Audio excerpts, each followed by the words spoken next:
knows this is the place for the house of God. David was unable to build the temple because of him shedding of blood, a man of war, and there's many details to that we'll not go into tonight. And then we know that Solomon, his son, rises and builds the temple. In this diagram, to the southern parts is the city of David, and as you follow this black line, this would be the expansion of Solomon. When Solomon, his son, comes into power and to reign, and he expands over the hilltop that his father David purchased for full price and constructed the first temple here at this site.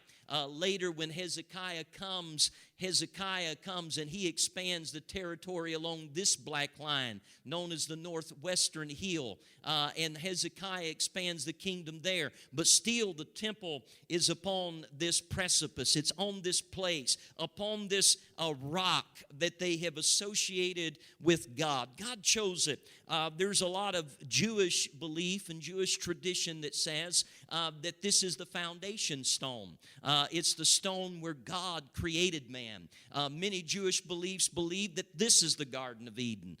In many of their writings, they say this is the spot where God, when he began to form the earth, that his power had centraled upon this spot and had chosen it and created man. And in the fall of man in the garden, God had to redeem it. And God redeemed it through the temple, and God redeemed it through the sacrifice, and God redeemed it through his son Jesus Christ later in Christianity. And this is the belief that is associated with this spot.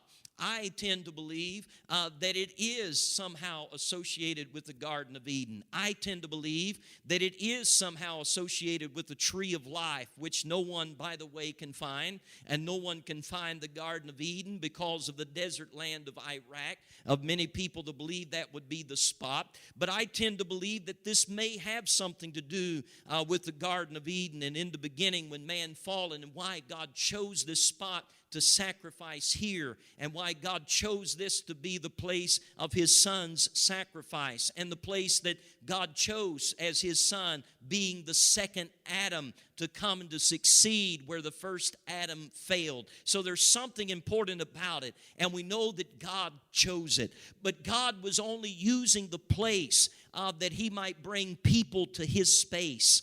Amen. That they might become connected with him. But as it is with many things in human society, whenever we find something that is dear or something that has a connection to us, we often become so connected to it that it becomes almost an object of praise to us. We say, here's the site. It was at that spot where I got saved. It was at that spot when I heard the voice of God. It was at that spot when this happened. It was right then and there when that preacher was praying, or that preacher was preaching, or when the sister so-and-so was praying for me, or brother so-and-so was praying for me on this night, in that moment that I received my healing. And we associate that experience with a place. And sometimes, if we're not careful, we will begin to worship the place, thinking that it's that place that brought the healing in our life, and not God that brought the healing in our life. But God's bigger than the place.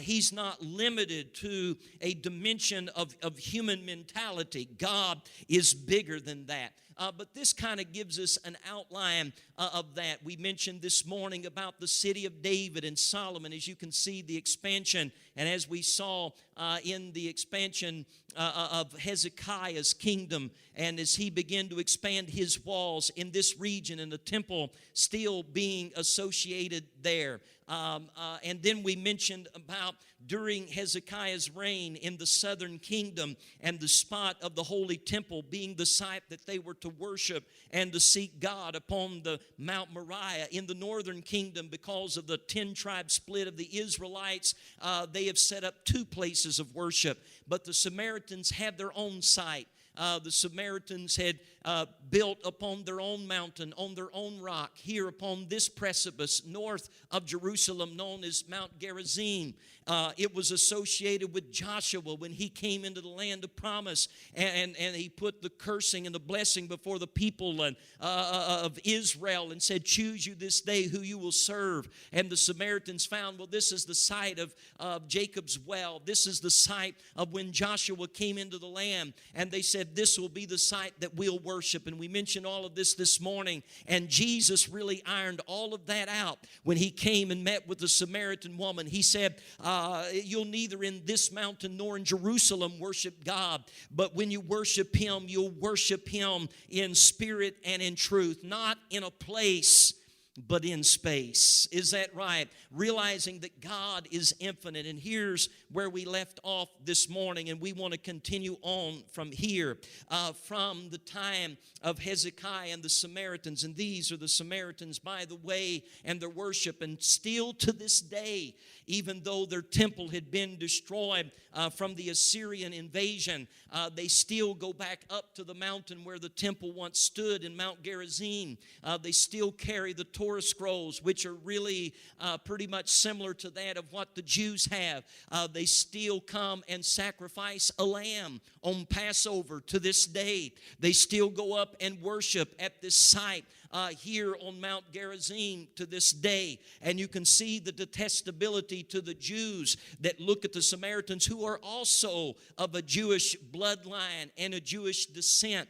But the Jews look at them and say that they're heathen. They're on the wrong mountain. They're in the wrong place. They're not at the right place. So therefore, they can't be right. They can't be exactly what they ought to be. Here are diagrams, and we shared this with Wednesday night, of what the kingdom upon the holy mountain would have been in Jerusalem of Mount Moriah. Here, the first phase of the city of David. Here, the expansion of Solomon. Here, the expansion of Hezekiah. And then after Hezekiah's reign, the king of Babylon came and conquered and sacked Jerusalem, tore down the temple, and carried away the exiles. And when the exiles returned from Babylon, they went back to the original area of what they used to have, of the city of David and Solomon. And then in Ezra's time, they began to rebuild the temple again, back upon this outcrop of rock. And then this just shows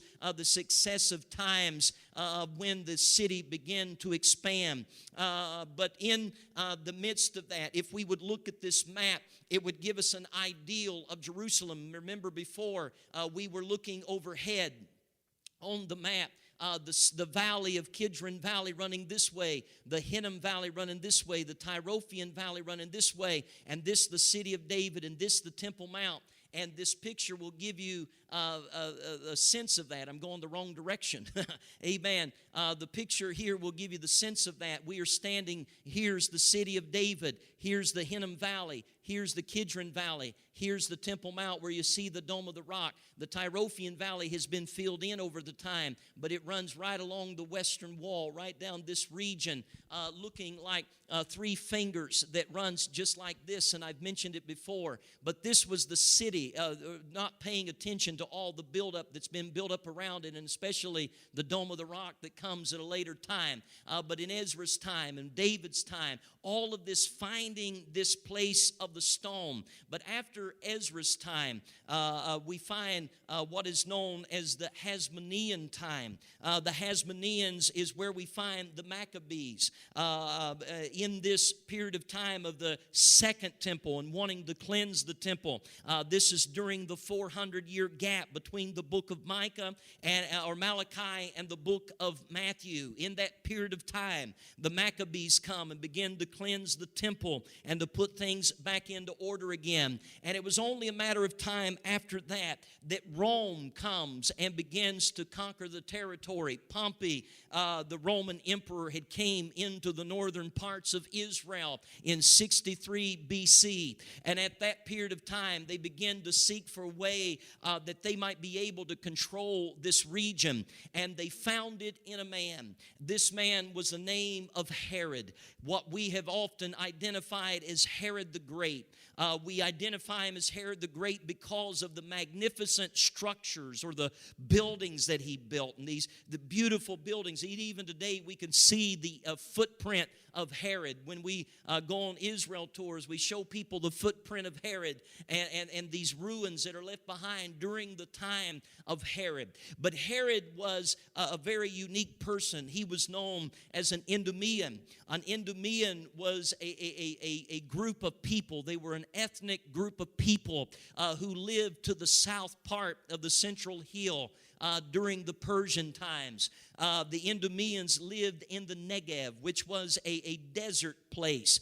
And they were an Arab tribe of people. They were a nomadic Arab tribe of people. And Herod was a part of these nomadic tribes that lived along this region. His grandfather was a convert to Judaism through the Maccabees. His grandfather had come to know Judaism, and the Maccabees had converted them, many of them, and all of Herod's family was converted into Judaism. Herod's father was converted into Judaism, and Herod himself considered himself a Jew, and thus we get the title Herod, King of the Jews.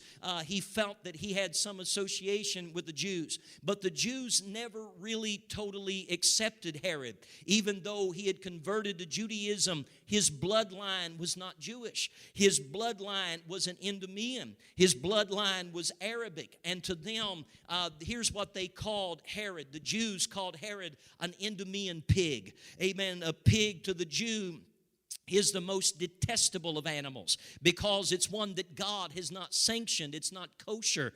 It's not fit. It's not clean. And being outside of the Jewish bloodline, they consider Herod a pig. But nevertheless, they were still willing to accept the generosity of Herod, and I'll get to that in a moment. Herod coming up among the Idumeans, a convert through the Hasmoneans or the Maccabeans, a person that is trying to fit in with the Jews. And Rome wants to be able to control these people so they can control the resources of the area. And so they find that in Herod. They need somebody that is local but can be also loyal to the Roman state and the Roman Empire. And so they find Herod.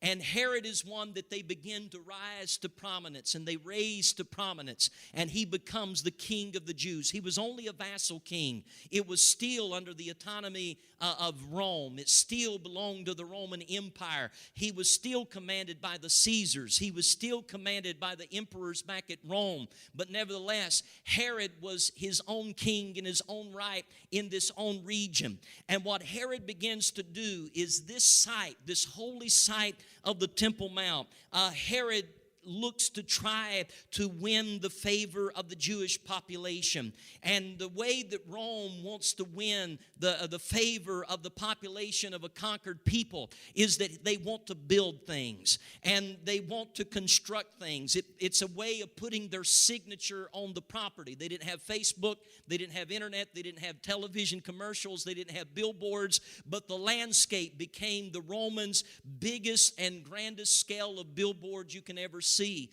That's why with every emperor that ever came to rule in Rome, every one of them changed the forum. 5 times I think that forum was changed off the Palatine Hill in the Great Forum between the Capitoline and the Palatine Hills in Rome. They would build grand arches to dedicate themselves. Every one of them had to build some kind of theater or bathhouse or some big bridge or some big aqueduct, and they would tag their name on it and say, this was what I did. This is what my family did. This is the legacy that my family leaves behind. And it gave them a sense of status. And Herod sought to try to win the favor of the Jews, and he did it through construction. He does it through construction. 3 most important sites that Herod constructs. The first one that Herod builds is not Jerusalem, but the first one that Herod builds is Caesarea. It's his first grand construction site. It was not a natural harbor. Akko was a natural harbor. Gaza was a natural harbor. But what he saw the benefit of commerce and economy and the riches and the wealth that could come through trade upon the seashore plains. And so he builds his own artificial harbor. If you ever get a chance to look it up, I encourage you to. It was a masterpiece of construction ability at the time.